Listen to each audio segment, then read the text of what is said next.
Hello students, welcome back to our channel. आज हम soft skill को आगे बढ़ाते हुए पहला पॉइंट हमने डिस्कस किया था लास्ट क्लास में, वो था कम्युनिकेशन स्किल्स। आज हम सॉफ्ट स्किल का दूसरा जो इम्पोर्टेंट सॉफ्ट स्किल है वो है टीम वर्क, उसको डिस्कस करेंगे। तो जैसा हमने कम्युनिकेशन स्किल्स डिस्कस किया था लास्ट क्लास में, उम्मीद है वो क्लास आपको काफी अच्छा लगा होगा और उसमें आप कमेंट्स के माध्यम से बता सकते हैं कि आप कम्युनिकेशन में किसके बारे में आपको पूछना है। कुछ अगर आपको प्रॉब्लम है तो पूछ सकते हैं कमेंट्स में। आज हम डिस्कस करने जा रहे हैं टीम वर्क। टीम वर्क क्या होता है? ये इंपॉर्टेंट सॉफ्ट स्किल है। टीम वर्क का मतलब होता है एक साथ टीम में मिलकर काम करना, किसी एक पर्टिकुलर उद्देश्य के लिए, किसी एक पर्टिकुलर गोल के लिए टीम जब एक साथ मिलकर काम करती है तो उसे बोला जाता है टीम वर्क। ठीक है, जहां पर सबका कलेक्टिव कॉन्ट्रीब्यूशन होता है, मतलब इसका इसका इसका इसका इसका इसका इसका। एग्जाम्पल हम लेते हैं एक क्रिकेट मैच, है ना। क्रिकेट मैच में क्या होता है? एक कैप्टन होता है, ठीक है। कैप्टन जो है सारे इंस्ट्रक्शन देता है, सारे गाइडलाइंस देता है, ठीक है। वो क्या करता है? वो अपने टीम को मोटिवेट करता है। तो यहाँ पर एक दूसरी स्किल क्या आ जाएगी, लीडरशिप स्किल, जो हम लोग आगे में डिस्कस करेंगे, जो इंपॉर्टेंट सॉफ्ट स्किल है। लेकिन यहाँ पर हम कैप्टन की स्किल्स के बारे में डिस्कस नहीं कर रहे हैं, यहाँ पर हम टीम वर्क की बात कर रहे हैं। तो टीम वर्क में क्या होगा? कैप्टन जो है एक टास्क को, किसी पर्टिकुलर टास्क को अलग अलग टीम में बांट देगा, ठीक है, कि हमें ये मैच जीतना है, ठीक है। और कैसे जीतना है उसकी रणनीति क्या होगी, हर एक को अपना अपना टास्क दिया जाएगा, ठीक है। वो टास्क को सबको मिलकर कलेक्टिवली पूरा करना है और टीम को जिताना है। तो उनका उद्देश्य हो जाएगा टीम को जिताना। तो यही होता है टीम वर्क। टीम वर्क मतलब हो गया किसी एक पर्टिकुलर उद्देश्य के लिए जब टीम के सारे मेंबर्स एक साथ सामने आते हैं, कलेक्टिवली सपोर्ट करते हैं एक दूसरे का और उस गोल को अचीव करने के लिए हेल्प करते हैं, वही होता है टीम वर्क, साथ में मिलकर काम करना, राइट। तो टीम वर्क एक इंपॉर्टेंट सॉफ्ट स्किल है। किसी भी ऑर्गेनाइजेशन हम काम कर रहे हैं, आगे चल के किसी भी ऑर्गेनाइजेशन में काम करेंगे तो वहां पर टीम वर्क का एक इंपॉर्टेंट रोल होता है, क्योंकि हम टीम के बगैर आगे नहीं बढ़ सकते।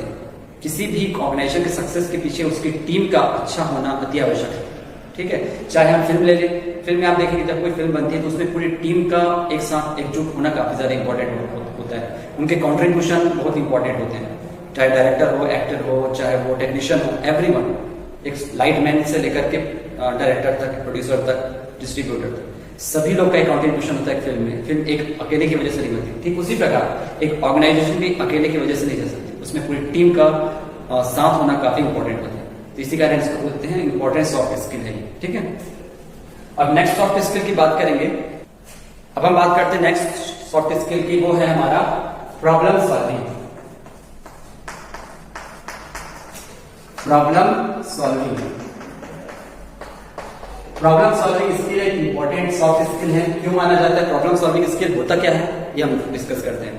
प्रॉब्लम सॉल्विंग स्किल बेसिकली एक ऐसे सॉफ्ट स्किल को कहा जाता है जहां पर किसी भी समस्या का समाधान हम कितनी आसानी से और कितनी सुगम तरीके से निकाल सकते हैं, वही होता है प्रॉब्लम सॉल्विंग स्किल। हम एक एग्जांपल लेते हैं प्रॉब्लम सॉल्विंग स्किल का। आपने कहानी सुनी होगी कौवा जिसको बहुत प्यास लगती है और वो पानी की तलाश में जंगल जो है हर जगह पे भटकता रहता है और पूरे जंगल को छान मारता है, लेकिन उसे कहीं भी पानी नजर नहीं आता। तो कौवा जो है एक बार जो है थक जाता है काफी ज्यादा, उससे एक मटका नजर आता है, ठीक है, पानी का मटका। और वो पानी का मटका एक सुराही जैसा रहता है, ठीक है। अब पानी उसमें क्वांटिटी जो है, पानी की क्वांटिटी काफी नीचे रहती है, मतलब उसका लेवल जो है पानी बहुत नीचे रहता है, तो उसका चोंच जो है उस पानी तक नहीं पहुंच पाता। तो यहाँ पर उसकी प्रॉब्लम क्या है? कौवे की प्रॉब्लम कि कौवे को प्यास लग रही है, ठीक है। अब उसे सॉल्व कैसे करेगा वो? डेफिनेटली वो उस मटके सुराही में कंकड़ डालना उसने स्टार्ट किया। क्या स्टार्ट किया उसने? कंकड़ डालना स्टार्ट किया। धीरे धीरे वो कंकड़ डालता गया चुन चुन के, तो पानी का लेवल जो है यहां से लेकर के ऊपर आ गया। तो इससे क्या हुआ? पानी का लेवल ऊपर आने से उसकी प्यास बुझ गई। तो वो प्रॉब्लम को सॉल्यूशन के साथ उसे सॉल्व कर लिया। तो ये होती प्रॉब्लम सॉल्विंग स्किल। ठीक उसी प्रकार किसी भी ऑर्गेनाइजेशन में जब भी कोई समस्या आती है तो उसको सॉल्व करने के लिए प्रॉब्लम सॉल्विंग स्किल होना काफी इंपॉर्टेंट है। बिकॉज किसी भी ऑर्गेनाइजेशन में अगर कोई कंपनी है वो लॉस में जा रही है, सपोज 1000 रुपए का उसका शेयर था, आज उसकी शेयर की वैल्यू 20 रुपए है, तो सपोज ये कंपनी इस कंडीशन में पहुंच गई है कि वो डूबने जा रही है। तो कंपनी को डूबने से बचाने के लिए ये प्रॉब्लम सॉल्विंग स्किल्स काम आती है, ठीक है। एक कंपनी के मालिक की ये जिम्मेदारी है, कंपनी के मालिक की, चेयरमैन की ये स्किल्स पे डिपेंड करता है कि वो ऐसे सिचुएशन में कंपनी को किस प्रकार से बचाया जाए। ठीक है, आप देखे होंगे कई सारी कंपनीज जो जिनके भाव काफी ज्यादा होते हैं, काफी मार्केट वैल्यू ज्यादा होती है, और जैसे ही उनके शेयर डाउन होते हैं तो वो कंपनी या तो डूब जाती है या तो दिवालिया हो जाती है। तो इस कंडीशन को बचाने के लिए कई सारी कंपनीज अपना प्री प्लान करते हैं, यानी प्रॉब्लम सॉल्विंग स्किल्स को अपनाते हैं। प्रॉब्लम सॉल्विंग स्किल्स में क्या होती है, जब ऐसी कंडीशन आ जाती है, ऐसी क्रिटिकल कंडीशन आ जाती है, तो उस सिचुएशन में क्या करना चाहिए कंपनी को, ये प्रॉब्लम सॉल्विंग स्किल्स हमें बताती है। ठीक है, कंपनी हो सकता है अपने शेयर्स जो है अलग अलग जगह पे डिस्ट्रीब्यूट करे या फिर कॉस्ट कटिंग करे, बहुत सारे अलग अलग नियम्स होते हैं। तो प्रॉब्लम को सॉल्व करने के अलग अलग वो स्ट्रेटेजीज अपनाती है कंपनी, तो उसी को बोलते हैं हम प्रॉब्लम सॉल्विंग स्किल्स, जो एक इंसान को बेहतर इंसान बनने में मदद करती है और एक ऑर्गेनाइजेशन को आगे ले जाने में काफी हेल्प करती है। ठीक है, बढ़ते हैं नेक्स्ट स्किल की तरफ। नेक्स्ट स्किल की वो है time management skill. Time management, जैसा कि हमें पता है कि टाइम मैनेजमेंट को हिंदी में बोला जाता है समय प्रबंधन। समय प्रबंधन एक इंपॉर्टेंट सॉफ्ट स्किल्स में आता है, क्योंकि आज के समय में समय की बहुत ज्यादा वैल्यू है। तो जो समय की वैल्यू करता है उसे सक्सेस मिलती है, ये मैंने सुना है, पढ़ा है, देखा है। तो उसी प्रकार टाइम मैनेजमेंट का मतलब हो गया किसी भी समय में किसी कार्य को किस प्रकार से किया जाए और कितने अच्छे तरीके से किया जाए, वही होता है टाइम मैनेजमेंट स्किल्स। ठीक है, टाइम मैनेजमेंट को हम एक और तरीके से समझ सकते हैं। सपोज एक ऑर्गेनाइजेशन में एक एम्प्लॉय काम करता है, ठीक है, जिसका नाम है सुरेश। ठीक है, उसी ऑर्गेनाइजेशन में एक और एम्प्लॉय काम करता है जिसका नाम है रमेश। ठीक है, सुरेश और रमेश में दोनों में अंतर है टाइम मैनेजमेंट स्किल्स का। सुरेश के पास टाइम मैनेजमेंट स्किल्स अच्छी है, रमेश के पास नहीं है। कैसे, देखते हैं। सुरेश के पास बहुत सारे काम एक साथ आ जाते हैं, बॉस उनको बहुत सारे काम एक साथ दे देते हैं। ठीक है, रमेश के पास भी दे देते हैं कि भैया तुम ये काम सारी चीजों को निपटाओ। ठीक है, अब यहां पर सुरेश और रमेश के पास बराबर जो है बहुत सारे काम आ जाते हैं, बहुत सारे जो है वहां पर टास्क आ जाते हैं।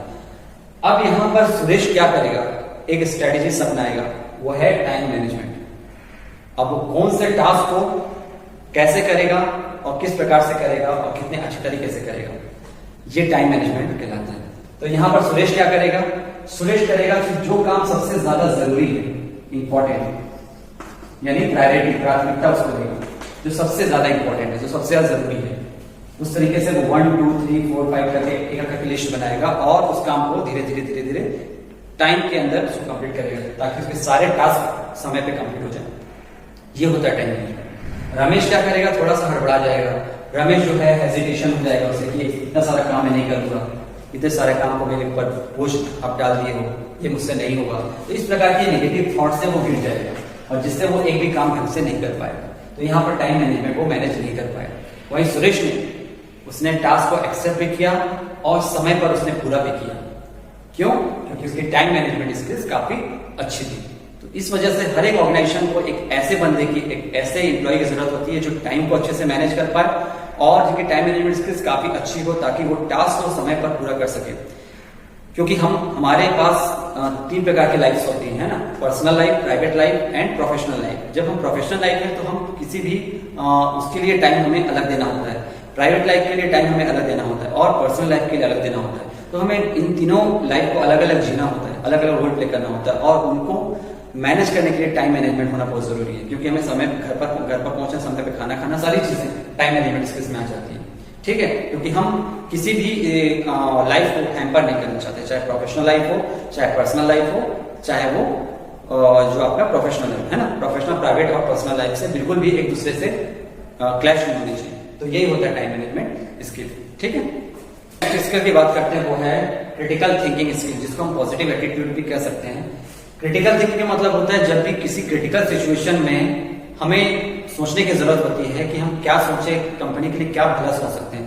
जब हमारे सामने आसपास में बहुत सारी नेगेटिविटी, जैसे सपोज एबीसी कोई कंपनी है, उस कंपनी के शेयर डाउन हो गए, जैसे मैंने अभी कहा, उस कंपनी के शेयर डाउन हो गए मतलब उसकी मार्केट में वैल्यू कम हो गई, तो लोग उसके बारे में नेगेटिव बातें करना शुरू कर देंगे। ये कंपनी दिवालिया हो गई, कंपनी लॉस में जा रही है, कंपनी अच्छी नहीं है। मतलब कंपनी को हर तरफ से क्रिटिसिज्म सहना पड़ेगा। क्या सहना पड़ेगा? क्रिटिसिज्म। तो इस क्रिटिसिज्म को सहने के लिए क्रिटिकल थिंकिंग होना बहुत जरूरी है कि हम क्रिटिकली इसको सोचें और कंपनी को कैसे वापस उस पोजीशन पे लेके आए, वही होता है क्रिटिकल थिंकिंग। यानी हमें पॉजिटिव रहना है अपने ऊपर, कंपनी के ऊपर, और उस पॉजिटिव एटीट्यूड के साथ हमें कंपनी को आगे ले जाना है। ठीक है, उस सिचुएशन में बहुत ही क्रिटिकली सोचना होता है कि हम क्या डिसीजन लें, हमारा क्या गोल्स होगा, हमारे क्या स्ट्रेटेजीज होंगे, वो सारी चीजें इसमें की जाती है। स्ट्रेटेजीज बनाने से लेकर के प्लानिंग तक, ठीक है, और रिसर्च करना, ठीक है, एनालिसिस करना, ये सारी चीजें जो है क्रिटिकल थिंकिंग में आ जाती है। ठीक है, क्योंकि उनको पहले लूप होल्स ढूंढना होता है कि कंपनी कहां पर गलत थी, where the company was lacking, research करना होता है कि उनमें क्या क्या इनपुट्स डाला जाए ताकि कंपनी को दोबारा से स्टैंड किया जा सके, क्या स्ट्रेटेजीज अपनानी चाहिए, क्या हमारी रणनीति होगी, कैसी प्लानिंग होगी, किस प्रकार से उसकी इंप्लीमेंटेशन होगी, ये सारी चीजें आ जाती है इसमें क्रिटिकल थिंकिंग में। तो इसके लिए जरूरी है पॉजिटिव एटीट्यूड। पॉजिटिव एटीट्यूड एक ऑर्गेनाइजेशन के हर एक एम्प्लॉय को होना चाहिए कि उसको अपने ऊपर और अपने ऑर्गेनाइजेशन के ऊपर पूरा भरोसा होना चाहिए। अनटिल एंड अनलेस अगर वो पर्सन उस पर भरोसा नहीं कर रहा है, it means somewhere the company has some drawback. तो उसके लिए कंपनी को डेफिनेटली अपने वैल्यू को बढ़ाने के लिए वर्क करना होगा, स्ट्रेटेजी पे वर्क करना होगा और प्लानिंग पे वर्क करना होगा, तभी वो कंपनी वापस जो है अपने पोजीशन को हासिल कर सकती है। So that is the critical thinking skills. तो इसमें हमें काफी ज्यादा ऐसे पर्सन की जरूरत होती है। हर एक ऑर्गेनाइजेशन में काफी ज्यादा आप देखोगे क्रिटिकल थिंकिंग स्किल्स की जरूरत होती है, एक एम्प्लॉयज में भी, एक चेयरमैन में, कंपनी के चेयरमैन में। तो क्रिटिकल थिंकिंग से होता क्या है, कंपनी को अपने वीकनेस और स्ट्रेंथ के बारे में पता चलता है, और अपने वीकनेस को किस प्रकार से स्ट्रेंथ बदला जाए इसके बारे में पता चलता है। कंपनी अपने वैल्यू को किस प्रकार से बढ़ा सके और पॉजिटिवली रहकर काफी अच्छा कर सकते हैं। जैसा हम ले सकते हैं एग्जाम्पल कोरोना का। पिछले साल कोरोना जब हुआ तो लॉकडाउन पूरा था, तो सभी जगह पे लॉकडाउन था, तो बहुत सारी कंपनीज जो है बंद हो गई, बहुत सारी कंपनीज जो है लॉस में चली गई। तो उनको क्रिटिकल थिंकिंग करना पड़ा कि उनको ये डिसीजन क्यों लेना पड़ा। तो ये क्रिटिकल थिंकिंग डिपेंड करता है कि वो कंपनी कितने देर तक सस्टेन कर सकती है, कंपनी क्या उनकी प्लानिंग होगी, क्या उनका एनालिसिस होगा, वो सारी चीजें क्रिटिकल थिंकिंग में आती है। तो पॉजिटिव रहना बहुत जरूरी है क्रिटिकल थिंकिंग में भी और कंपनी को आगे ले जाने में। ठीक है, तो इंपॉर्टेंट सॉफ्ट स्किल है, इसे हमें ध्यान में रखना चाहिए। ठीक, अब बात करते हैं इंपॉर्टेंट सॉफ्ट स्किल जो है decision making skill. Decision making skills क्या होता है? डिसीजन मेकिंग स्किल्स यानी निर्णय लेने की शक्ति, यानी निर्णय लेने की क्षमता। जब किसी पर्सन में डिसीजन मेकिंग स्किल्स होता है तो वो किसी भी सिचुएशन में सही निर्णय लेने में वो सक्षम होता है। तो सही निर्णय जो ले सकता है उसकी डिसीजन मेकिंग स्किल्स काफी अच्छी होती मानी जाती है। ठीक है, तो डिसीजन मेकिंग स्किल्स में क्या होता है कि चेयरमैन, सपोज एक कंपनी में चेयरमैन है, ठीक है, और कोई मैनेजर है, ठीक है, और कोई एग्जीक्यूटिव है, सॉरी टीम लीडर है, और फिर executive. So decision making skills यहां पर हर एक पर्सन की अलग अलग होगी। ठीक है, यहां पर चेयरमैन अपने डिसीजन मेकिंग स्किल्स का अप्लाई करके कंपनी को उनके ब्रांड वैल्यू को बनाए रखने के लिए बाकी लोगों से बेहतर काम करने के लिए उनको मोटिवेट करेगा, उनको स्ट्रेटेजी बताएगा, उनको मैनेज करेगा। तो ये डिसीजन मेकिंग स्किल्स चेयरमैन की है। उसी प्रकार मैनेजर की डिसीजन मेकिंग स्किल्स क्या है? जब कोई काम ऐसा आ जाता है जो मैनेज करने को काफी ज्यादा इंपॉर्टेंट होता है, इस प्रकार से वो अपनी टीम को मैनेज करे, एग्जीक्यूटिव को मैनेज करे, उस प्रकार से कंपनी को एक बेहतर आउटपुट मिल सके और चेयरमैन को उनको जवाब देना पड़ता है।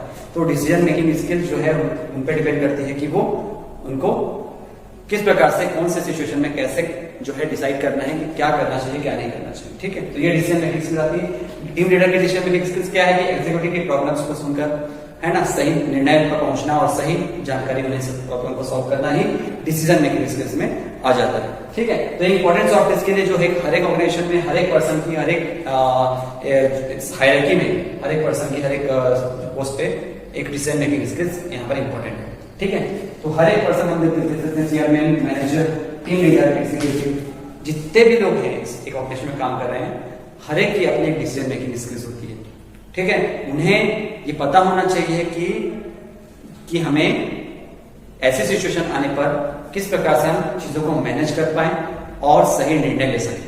That is decision making skills. ठीक है, नेक्स्ट स्किल के बारे में बात करते हैं, वो है स्ट्रेस मैनेजमेंट। स्ट्रेस का मतलब हो गया टेंशन।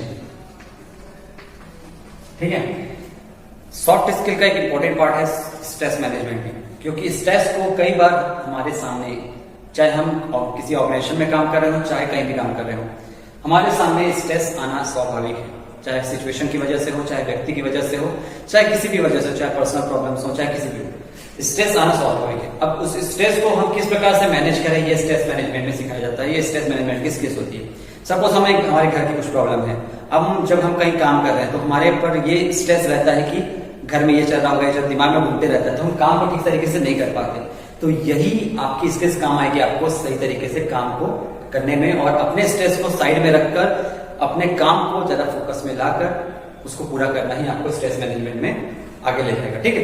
तो स्ट्रेस मैनेजमेंट का मतलब हो गया, जब भी हमें कोई टेंशन होती है तो हम उस टेंशन को अपने ऊपर कितना हावी होने देते हैं और कितना हम उसको मैनेज कर पाते हैं, यही स्ट्रेस मैनेजमेंट होता है। ठीक है। सपोज हम किसी ऑर्गेनाइजेशन में काम कर रहे हैं, ठीक है, वहां पर क्लोजिंग का समय है। क्लोजिंग का समय मतलब मार्च का समय है। ठीक है, मार्च का समय है और उस समय जो है आपको काफी ज्यादा वर्क करना पड़ा है, देर रात तक वर्क करना पड़ा है। वहीं पर अगर आप देखेंगे आपकी पर्सनल प्रॉब्लम है, घर में कोई बीमार है, कोई अर्जेंट काम है, तो आप उस पर समय नहीं दे पा रहे हो, आपको ऑर्गेनाइजेशन का पूरा टास्क को कंप्लीट करना है, टारगेट को कंप्लीट करना है। तो ऐसे में स्ट्रेस होना स्वाभाविक है। आप में स्ट्रेस बढ़ेगा, टेंशन बढ़ेगा, तो आप चीजों को नहीं कर पाओगे। तो यहाँ पर स्ट्रेस मैनेजमेंट स्किल आपकी काम आएगी कि आप अपने पर्सनल लाइफ में जो प्रॉब्लम है उसको इग्नोर ना करते हुए, अपने उसको स्ट्रेस को अपने प्रोफेशनल लाइफ में ना लाते हुए उसको किस प्रकार से मैनेज करें, यही होता है स्ट्रेस मैनेजमेंट। कई बार होता है कि हम स्ट्रेस को अपने प्रोफेशनल लाइफ में ले आते हैं, पर्सनल स्ट्रेस को, तो उसको हमें नहीं करना। हमें पर्सनल स्ट्रेस को, प्रोफेशनल स्ट्रेस को, प्राइवेट स्ट्रेस को, तीनों को अलग अलग रखना है। ठीक है। इसी कारण बोलते हैं कि पर्सनल लाइफ, प्राइवेट लाइफ और प्रोफेशनल लाइफ तीनों अलग अलग होनी चाहिए। ठीक है। जब हम तीनों चीजों को अलग अलग मैनेज कर पाएंगे तभी हम उनसे जो स्ट्रेस होता है उसको भी मैनेज कर सकते हैं। ठीक है। तो स्वाभाविक है, हर एक सेक्टर में अपने अपने स्ट्रेस होते हैं। काम का स्ट्रेस अलग होता है, प्राइवेट लाइफ का स्ट्रेस अलग होता है, पर्सनल लाइफ का स्ट्रेस अलग होता है। तो इस प्रकार से हम स्ट्रेस को मैनेज करें, यही आपकी स्ट्रेस मैनेजमेंट स्किल्स कहलाएगी, यानी सॉफ्ट स्किल का एक इंपॉर्टेंट पार्ट जो स्ट्रेस मैनेजमेंट में आता है। ठीक है, पढ़ते हैं आगे।